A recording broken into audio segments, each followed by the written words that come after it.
بسم اللہ الرحمن الرحیم۔ عن ابی امامۃ رضی اللہ تعالی عنہ ان رجلا قال یا رسول اللہ ما حق الوالدین علی ولدہما قال ہما جنتک و نارک او کما قال علیہ الصلاۃ والسلام۔ وعن عبد الله بن عمرو رضی اللہ تعالی عنہما قال قال رسول اللہ صلی اللہ علیہ وسلم رضا الرب فی رضا الوالد وسخط الرب فی سخط الوالد۔ حضرت ابو امامہ رضی اللہ تعالی عنہ سے روایت ہے کہ ایک شخص نے رسول اللہ صلی اللہ علیہ وسلم سے پوچھا کہ حضرت اولاد پر ماں باپ کا کتنا حق ہے؟ آپ صلی اللہ علیہ وسلم نے فرمایا وہ تمہاری جنت اور دوزخ ہیں۔ حضرت ابو امامہ فرماتے ہیں کہ ایک شخص نے رسول اللہ صلی اللہ علیہ وسلم سے پوچھا یا رسول اللہ اولاد پر ماں باپ کا کتنا حق ہے؟ آپ نے فرمایا وہ تمہاری جنت یا دوزخ ہے۔ دوسری روایت حضرت عبداللہ بن عمرو بن عاص رضی اللہ تعالیٰ عنہ سے مروی ہے کہ آپ صلی اللہ علیہ وسلم نے فرمایا کہ اللہ کی رضامندی والد کی رضامندی میں ہے اور اللہ کی ناراضگی والد کی ناراضگی میں ہے۔ یہ دو چھوٹی حدیثیں ہیں۔ اس سے پہلے احادیث میں اولاد کے حقوق بیان ہوئے ہیں، اب یہ سلسلہ شروع ہو رہا ہے ماں باپ اور والدین کے حقوق کا۔ جس طرح اسلام نے صغیر اور چھوٹی اولاد کا ماں باپ پر حق رکھا ہے کہ ماں باپ ان کی پرورش کریں، ان کو کھلائیں پلائیں، لباس، سکونت، اسی طرح بیماری میں علاج، یہ تمام امور شرعاً ماں باپ کی ذمہ داری ہوتے ہیں جب تلک اولاد کمانے کے قابل نہیں ہوتی، اولاد چھوٹی ہوتی ہے۔ جب اولاد بڑی ہو جاتی ہے تو یقیناً پھر ماں باپ بھی عمر کے اس آخری حصے کو پہنچ جاتے ہیں جس کو بڑھاپا کہا جاتا ہے۔ تو اسلام نے ماں باپ کے بھی اولاد پر کچھ حق رکھے ہیں۔ قرآن کریم میں اللہ تبارک و تعالی نے سورہ بنی اسرائیل کے اندر ماں باپ کے حق کو اپنے رب تعالی کی عبادت کے بعد متصلاً ذکر فرمایا ہے۔ فرمایا قضا ربک اللہ تعبدوا الا ایاہ وبالوالدین احسانا، کہ اللہ تعالیٰ نے یہ فیصلہ کیا کہ عبادت صرف رب تعالیٰ کی کرو، اس حق میں کسی کو شریک نہ بناؤ، اور دوسرا حکم دیا ماں باپ کے ساتھ حسن سلوک کرنے کا، احسان کرنے کا۔ اسی طرح سورہ عنکبوت میں فرمایا وصینا الانسان بوالدیہ احسانا، ہم نے انسان کو حکم دیا اپنے ماں باپ کے ساتھ احسان اور حسن سلوک کا۔ تو حسن سلوک کرنا، اچھا برتاؤ رکھنا، ماں باپ کی خدمت کرنا، جس جہت میں بھی وہ خدمت کے محتاج ہیں۔ مثلا ماں باپ مسکین ہیں، اولاد جوان ہو کر کاروباری بن گئی، پیسہ کما لیا، اب ان کو پیسے کی ضرورت ہے تو اولاد پر واجب ہے کہ ماں باپ کو پیسہ دے کر ان کی خدمت کرے۔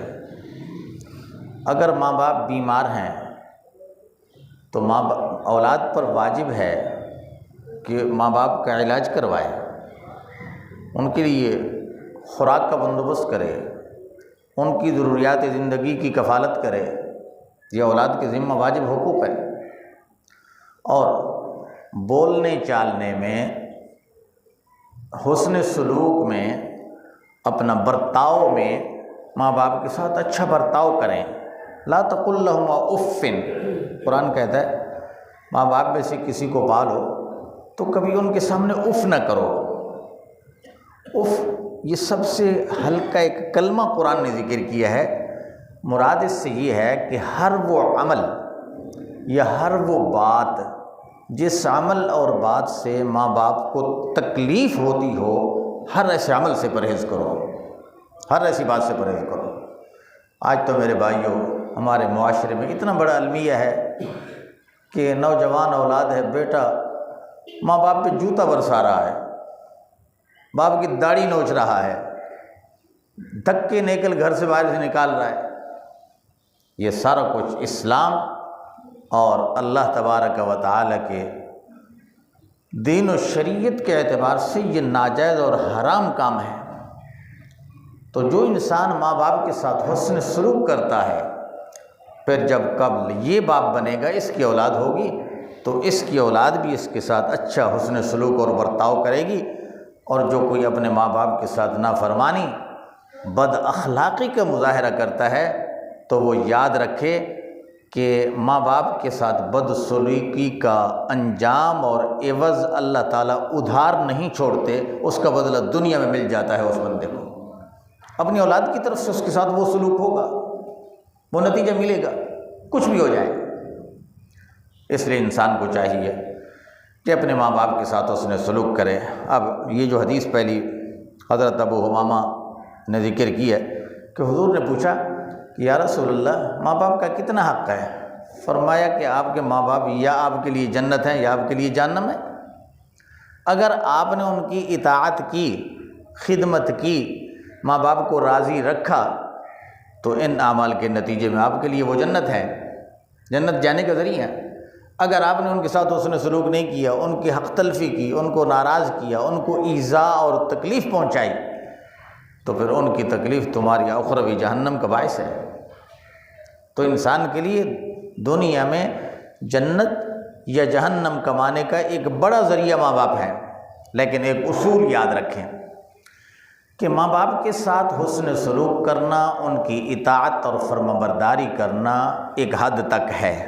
مثلا اگر باپ یا ماں ایسے کام کا حکم دیتے ہیں کہ جو حرام کام ہے، شریعت میں ناجائز ہے، اب شریعت کے حرام امور میں یا ناجائز کاموں میں جس میں اللہ رب العزت کی نافرمانی کا ارتکاب لازم آتا ہو، تو پھر ایسے کام میں ماں باپ کی اطاعت لازم کیا جائز ہی نہیں ہے۔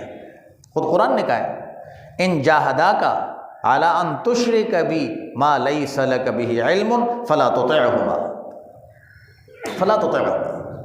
کہ اگر تجھے حکم دے ماں باپ کہ میرے ساتھ کسی کو شریک کر، غیر اللہ کو سجدہ کر، غیر اللہ کی نظر و نیاز دے، غیر اللہ کی منت مان، اگر ماں باپ اس کام پر مجبور کرتے ہیں تو ان کی بات نہ مانو، ان کی مخالفت کرو۔